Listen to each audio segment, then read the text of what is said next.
Okay, class, we're going to talk about graphing the scatter plot and getting the equation of the best fit line.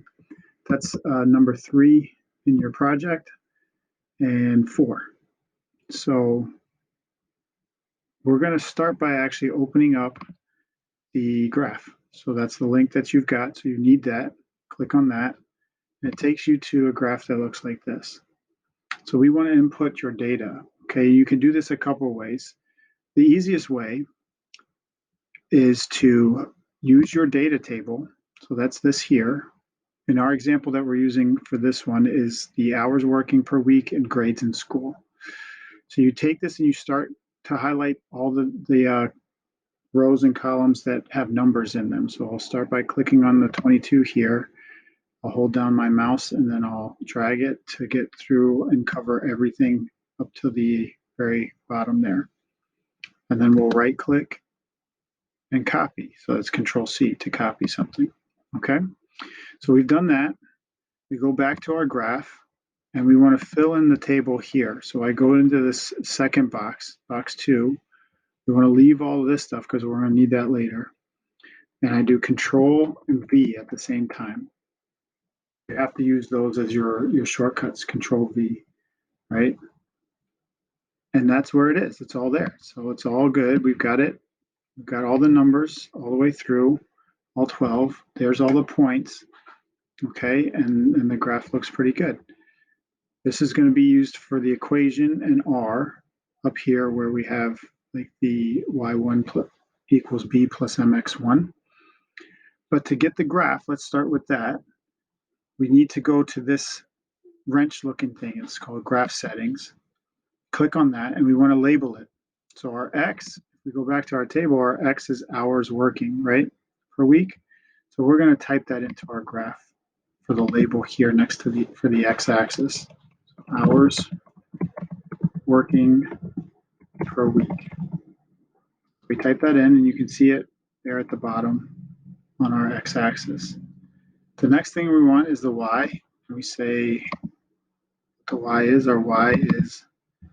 the grades in school, right? We put that in the column there. And so we say grades.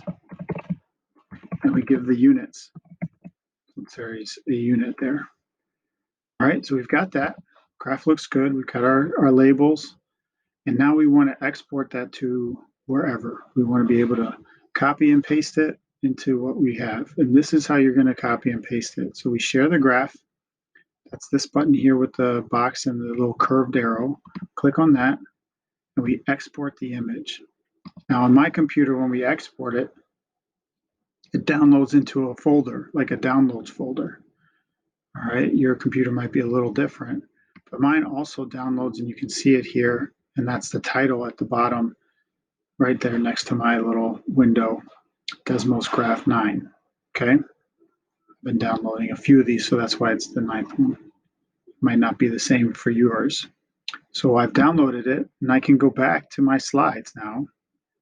And we want to add a slide because we've already done the first two things, right? So we've already done the title and the table. And now we're going to add a slide. So I go to this new slide plus button and we're going to put the graph. All right. And I'm just going to click on this and insert the image. So there are these insert buttons. And in this case, we're going to insert an image. And I've downloaded this, so I'm going to download it from my computer. That'll open up. I always get my downloads from the download folder. And this one was the most recent one. So I insert it, and there it is. Okay, so that's great. And now we can get the equation of the line, and then maybe even put that on the graph itself. Okay, so we can write in the equation of the line. And so we got to come back here and get that data. So if we look at this, you can see that this actually has the slope and the y-intercept and r. So we can do all those things here. But we need to write out the numbers. We need to be able to write out what numbers we have. Okay, and so I'm going to try to write the numbers here. The y-intercept is 98. Okay.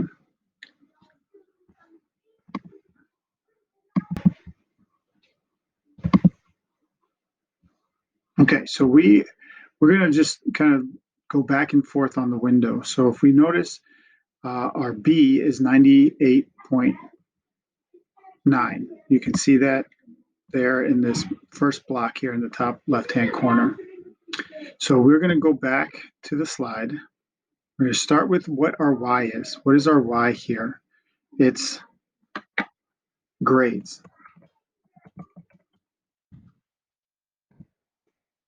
Okay, I'm using that squiggle line because this is the line of best fit. It's not an actual like where the points are. So we use that squiggle line. That little symbol is right next to the number 1 on my computer. Okay, then we go back and we want to look at the numbers, right? The first number is 98.9. See the B? Okay, so we do 98.9. That's our B. And our slope was negative 1.089. Okay, and I'm going to round. I don't need all of those. So we're going to do that. We're going to say minus 1.09. We round it up. And our X is hours working. We're going to type it out, put it in parentheses. And that's our equation of the line of best fit. So we've got the graph, we've got the line of best fit, and we're good to go. We'll come back to this when we need R. And we can find the R right there. R equals negative 0.66. For everything, that is what we need.